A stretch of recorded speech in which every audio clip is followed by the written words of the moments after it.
Assalamualaikum warahmatullahi wabarakatuh. Kami dari kelompok 5 yang beranggotakan saya sendiri Solmi Solatun, Adilah Afifah, Dalilatul Husna, dan Sarah Sohia yang akan menjelaskan tentang strategi pembelajaran EYL.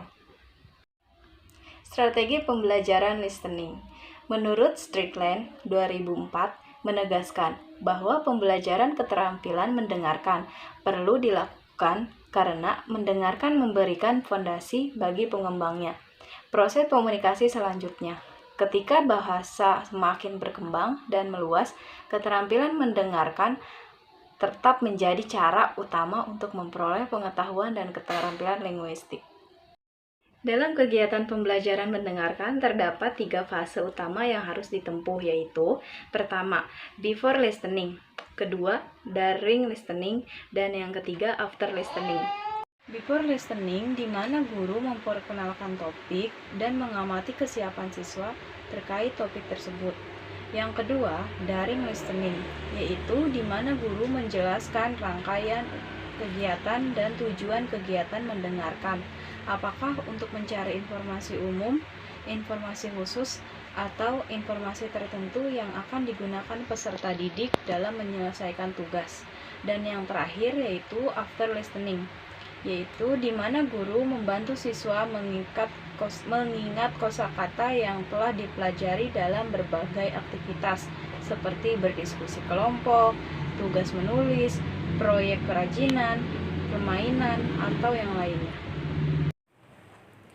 Adapun beberapa contoh strategi yang dapat dipergunakan dalam pembelajaran mendengarkan sebagaimana yang dikutip dari Ratmi Nangsi 2017 101-110. Yang pertama ada listening through story atau mendengarkan melalui cerita. Cerita adalah salah satu jenis teks naratif yang dapat disampaikan secara lisan atau tertulis dan dapat menghadirkan kesenangan.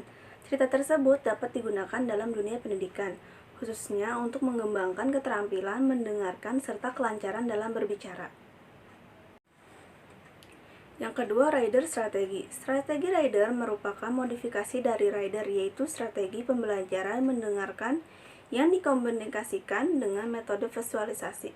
Strategi ini dapat memperkuat kemampuan siswa dalam memonitor pemahamannya, dalam mengingat informasi yang diperoleh. Yang ketiga, listen for lies game. Strategi yang terbaik untuk mengajar keterampilan mendengarkan adalah melalui penggunaan permainan atau game. Game dapat mendorong siswa berinteraksi, bekerja sama, kreatif, dan spontan dalam menggunakan bahasa secara bermakna. Salah satu permainan yang diciptakan oleh Joyce 2002 adalah Listen for Lies Game. Permainan ini dimainkan secara sederhana, yaitu guru menyampaikan sesuatu, siswa mendengarkan pernyataan guru, dan menetapkan apakah pernyataan tersebut merupakan kebenaran, truth, atau kebohongan, lies. Dan permainan ini sangat cocok untuk siswa pemula. Strategi pembelajaran speaking. Ratmi Nangsi 2017-113 menjelaskan bahwa keterampilan berbicara merupakan pembelajaran paling penting di antara 4 keterampilan berbahasa. Seseorang dikatakan gagal dalam belajar bahasa bila mereka tidak mampu menggunakan bahasa yang dipelajari dalam berkomunikasi. Guru hendaknya menggunakan strategi pembelajaran untuk mempermudah siswa melatih kemampuan berbicaranya, yaitu role play, panuarikon, dan konsep kartun. Yang pertama, role play strategi. Ini adalah strategi mengajar di mana siswa diberikan peran tertentu dan mereka harus berbicara dan berperilaku sebagai peran tersebut.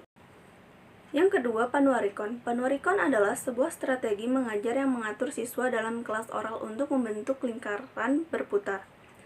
Strategi ini akan memberikan mereka kesempatan untuk berlatih atau percakapan sebanyak jumlah rekan yang ada. Tujuan dari panuarikon adalah membuat siswa melakukan percakapan sebanyak mungkin. Mengawasi percakapan untuk membantu siswa meningkatkan produksi kemampuan oral mereka. Untuk membuat kelas aktif, di mana gerak fisik berhubungan dengan latihan, gerakan, dan kesenangan yang berhubungan dengan pembelajaran bahasa Inggris. Yang ketiga ada konsep kartun. Konsep kartun diperkenalkan oleh Taylor pada tahun 1990, yaitu suatu cara mengajar untuk menentang siswa memikirkan suatu masalah tertentu. Itu berupa gambar-gambar sederhana dengan atau tanpa tulisan yang menyampaikan makna dan dapat merangsang berbagai respon. Menambahkan bahwa penggunaan konsep kartun yang didasarkan pada penggunaan poster atau gambar dapat digunakan sebagai cara alternatif menyampaikan ide secara ilmiah dan terima. Strategi pengembangan reading. Richard N. Renandia tahun 2002 mendefinisikan membaca sebagai proses mencermati teks tertulis untuk memahami isinya. Ada dua proses yang terkait dengan membaca, yaitu pengenalan kata dan pemahaman. Pengenalan kata adalah proses mengenal simbol-simbol yang digunakan untuk mengekspresikan bahasa, dan pemahaman adalah proses memaknai kata, kalimat, dan teks. Pada tahun 2011 memberikan contoh-contoh aktivitas pada masing-masing fase membaca. Yang pertama, fase before reading. Fase before reading yaitu siswa dapat memberikan aktivitas seperti menolak isi teks berdasarkan judul, mengidentifikasikan nama-nama tokoh atau gambar yang berhubungan dengan cerita, atau memberikan pertanyaan terkait hal yang pernah didengar atau diketahui tentang topik yang akan dibahas. Yang kedua, ada fase daring reading. Fase daring reading yaitu siswa akan diberikan aktivitas seperti membaca cepat untuk mencari informasi-informasi yang ada dalam bacaan. Siswa melakukan peninjauan awal dengan cara membaca kalimat pertama dan akhir dari teks untuk mencari informasi umum. Yang ketiga, ada fase after reading. Fase after reading yaitu siswa diberikan aktivitas seperti menemukan kalimat utama pada setiap paragraf. Siswa menyusun kalimat acak yang merupakan ringkasan cerita menjadi sebuah paragraf. Strategi pembelajaran writing. Citra Value dan kawan-kawan 2005 menjelaskan bahwa menulis adalah kegiatan mengekspresikan ide atau pendapat, pengalaman, dan imajinasi dalam berbagai bentuk, baik menulis, personal, transaksional, ataupun kreativitas yang diekspresikan secara tertulis melalui penggunaan simbol bahasa berupa huruf.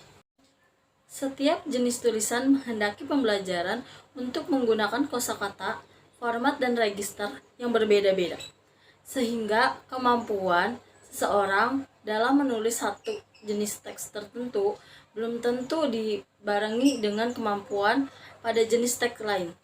1. Min map, 2. TID, 3. Power.